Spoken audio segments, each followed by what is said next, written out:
Welcome back to the channel. Today's video is going to shock you. Jaguar Wright is calling out 50 Cent's Netflix documentary on Diddy, and what she reveals flips the entire narrative on its head. According to her, the footage we saw was just the sanitized version, the surface layer of a story the industry never wanted exposed. Power players, hidden evidence, missing voices, and decisions that raise major questions about who's really being protected. This isn't just about one man. It's about control, image, and what the public was never meant to see. Problem with it was done too well. It left out too many things. So can you speak on Curtis Jackson? 50 Cent said that this is the first one. I'm sure. That there's hundreds of hours of more footage. I'm sure. There was hundreds of hours of shit that was confiscated from all of Diddy's homes in that HSI raid that never made it to the trial. I wonder where it made it to. Would you call the documentary educational, informational, entertaining? What would you say this documentary? Gaslighting. Gaslighting. And it's sad because there's a lot of stuff in there that's true. But there's enough left out. It isn't over, I agree. Like, that's the thing. The story's not even being told.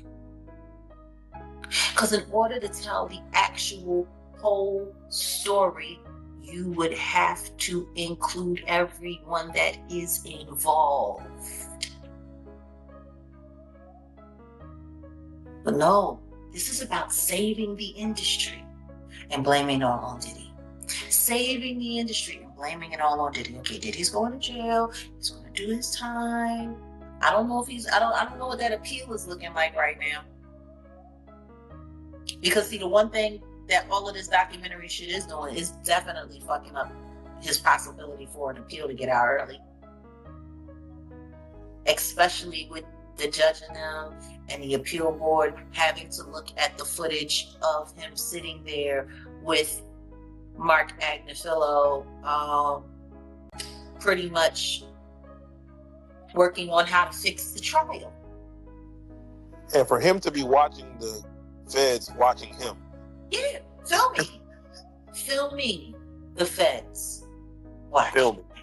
And right here is where things start getting unsettling, because Jaguar isn't just criticizing the documentary, she's accusing it of strategic omission.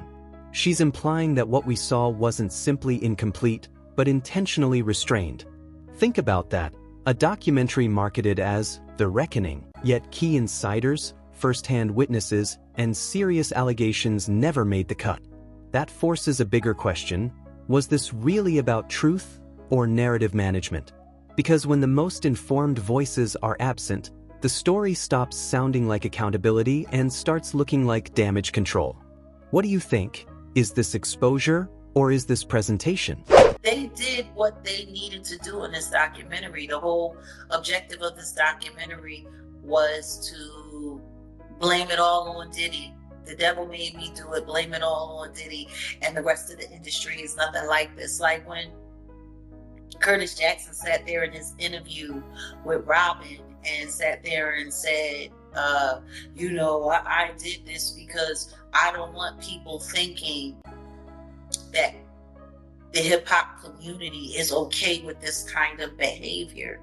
I don't want them thinking that, we're just going to be silent while all of this is going on. Like, we're okay with this kind of behavior. And my thing is,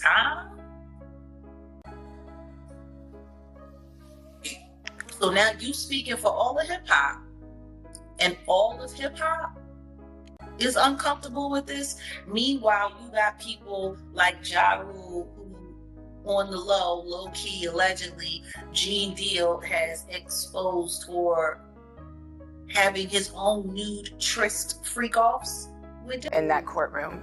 Do you think that hip-hop culture was on trial as much as Sean Combs was? Not all. Look, if I didn't say anything, you would interpret it as the hip hop is fine with his behaviors. There's no one else being vocal, so you would look at it and just say,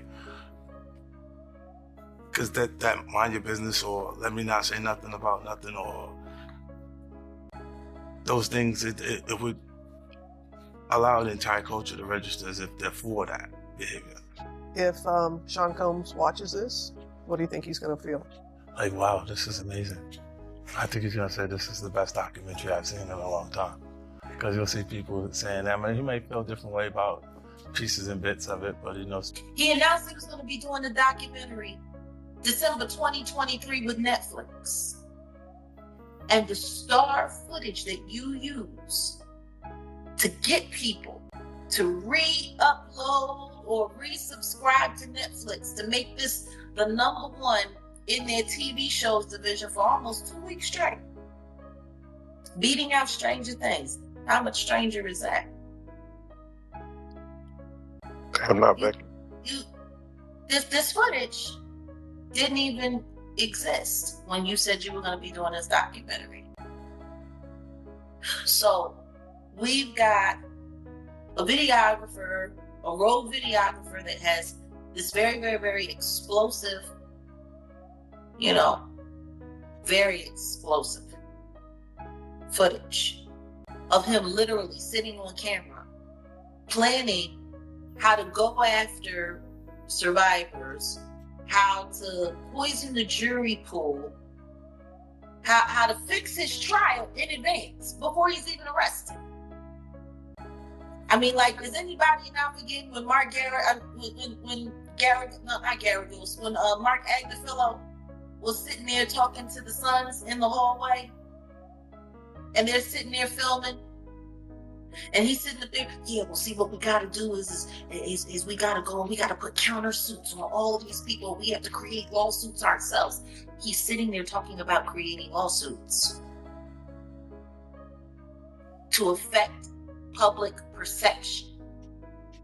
This moment highlights one of the biggest contradictions in the story. The documentary paints Diddy as the sole villain, while the broader machine surrounding him somehow walks away untouched. Jaguar is basically saying, you can't tell a story this big and pretend only one person participated. And honestly, she has a point. Power doesn't operate in a vacuum. If there were patterns, networks, and participants, then isolating everything onto one figure doesn't reveal the system. It protects it. That's what makes this so controversial. Is Diddy a scapegoat? Or is he just the only one the industry is willing to sacrifice?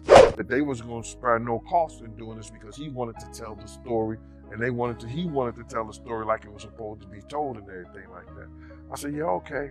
So then the director, I got to get her name, man, because it don't even sound. I want to put her on blast because she was telling me,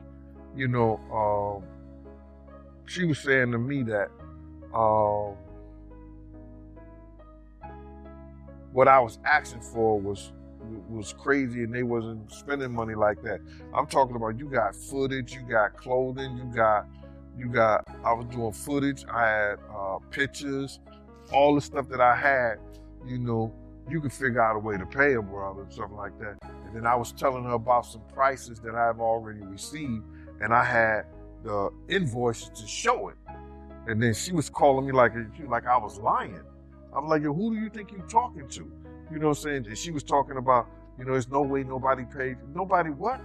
I say, first of all you people come with these documentaries and stuff, the first thing you tell me, y'all tell these people out here that y'all don't pay, and y'all pay.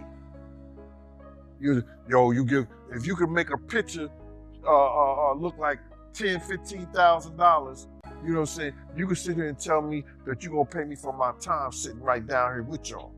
You understand? So then, one thing led to another. And I was like, all right, well, then, F you. I spoke to 50. And then she said, 50?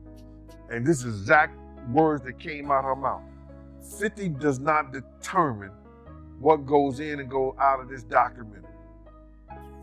And he definitely don't pay. He determine what somebody get paid. It's not his documentary like that.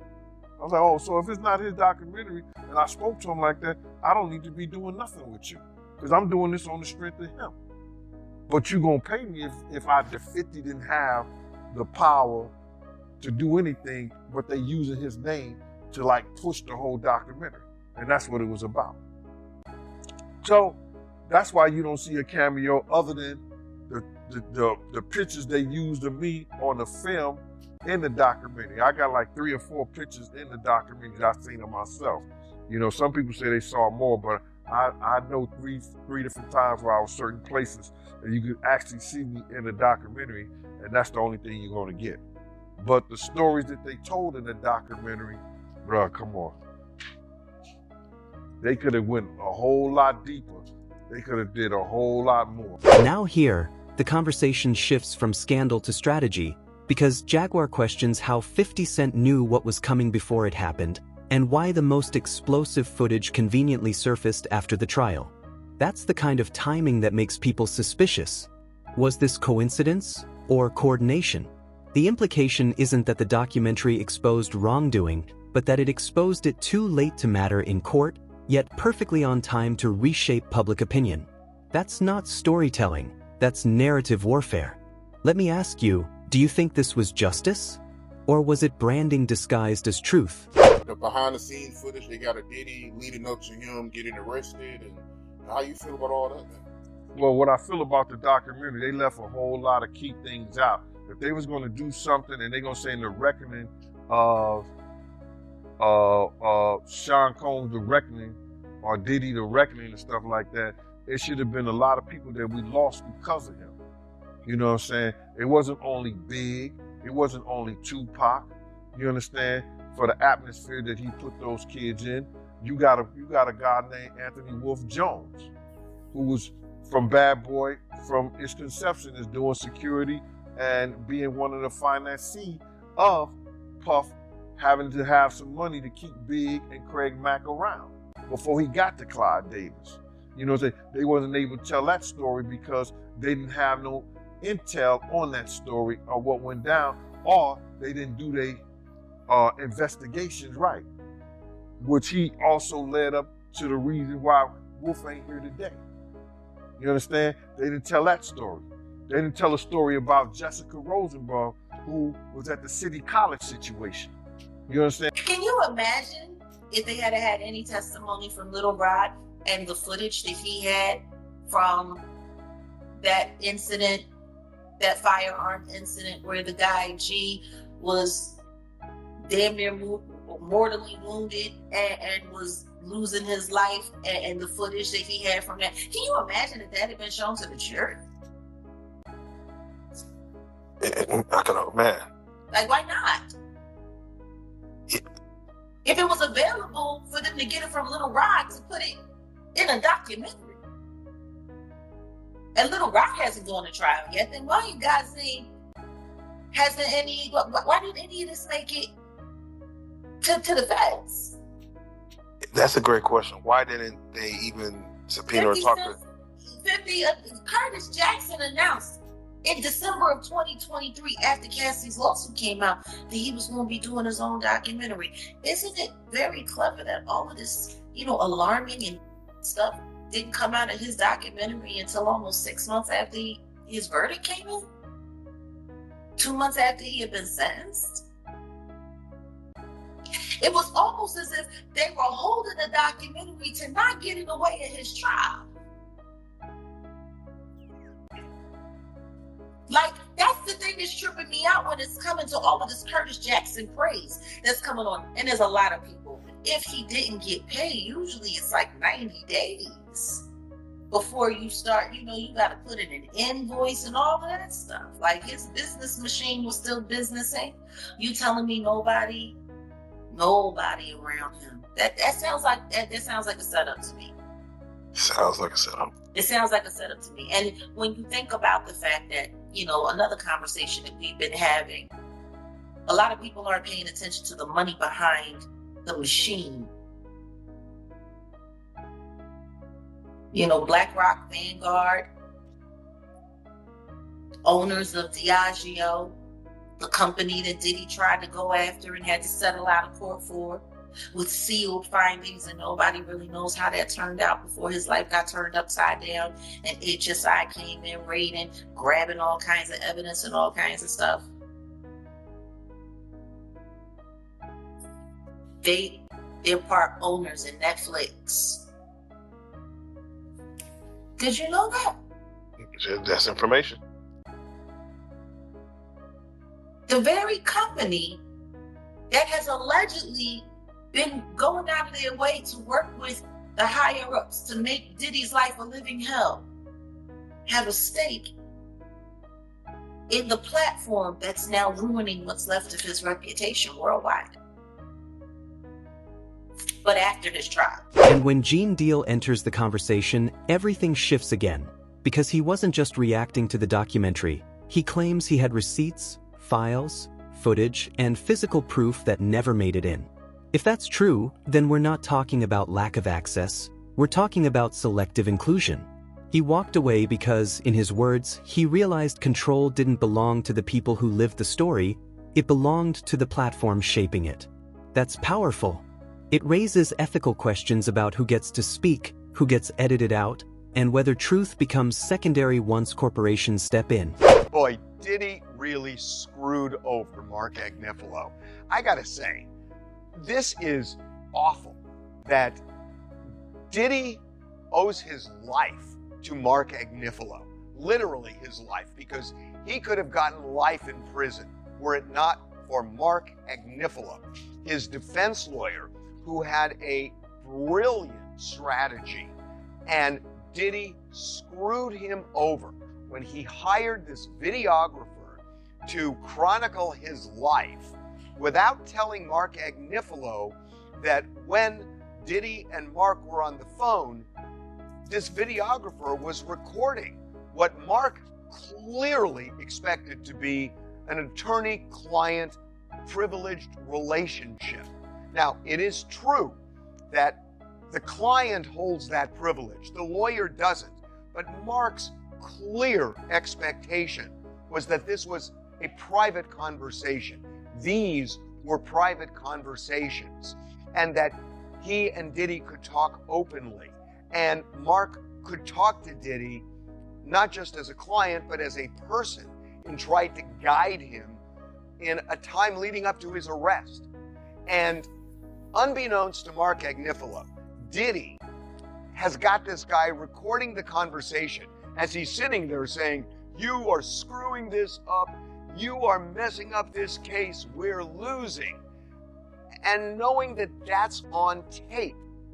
And it's almost like he's performing for the camera and not telling Mark what's going on. Right now, why? The truth is, they should all be under review by the bar associations that they're registered to.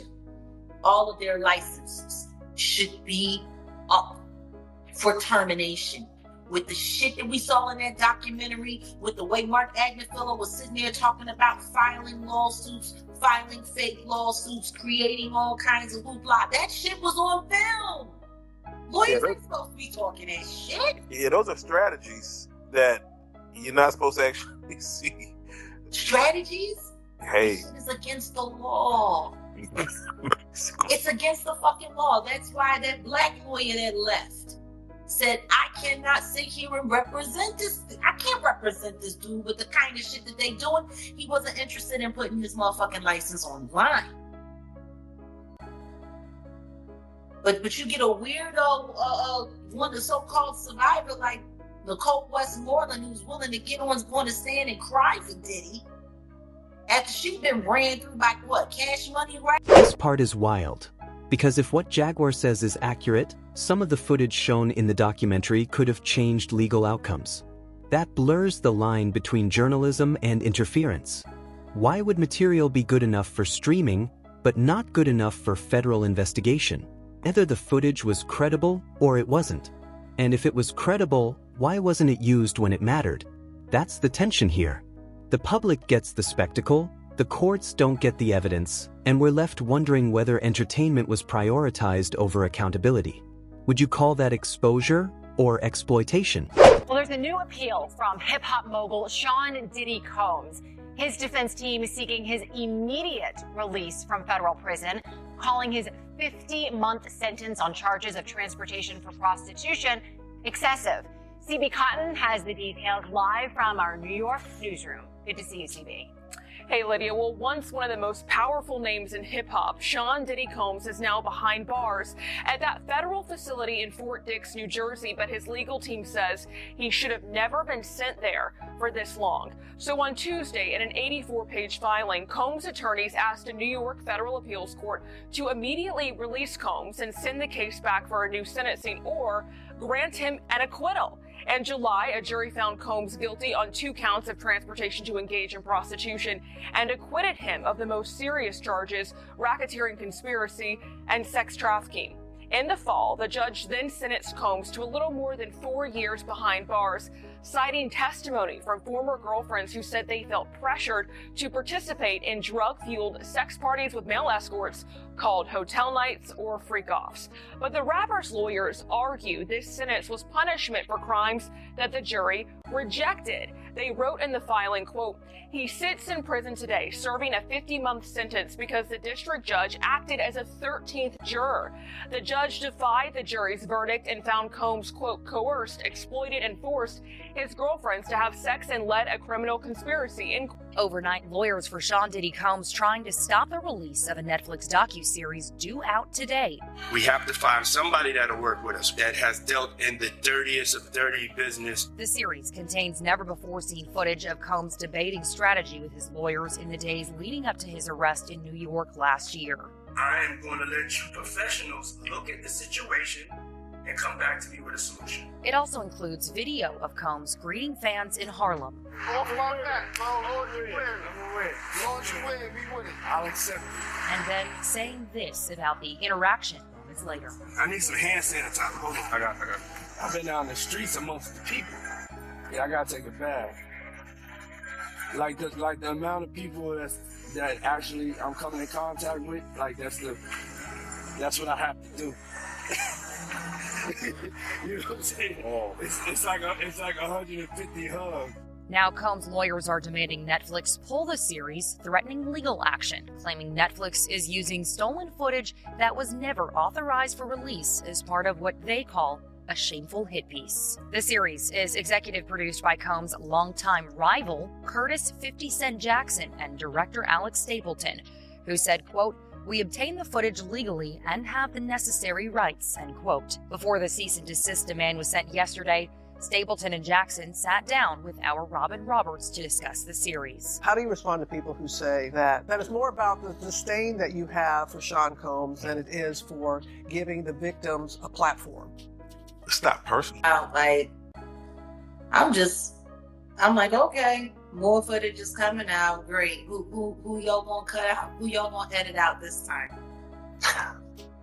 Like, cause that's what I'm gonna be looking for. I'm gonna be looking for all of the shit that they cut out. If the complete and utter truth comes out, 3 things happen. The entertainment industry collapses completely.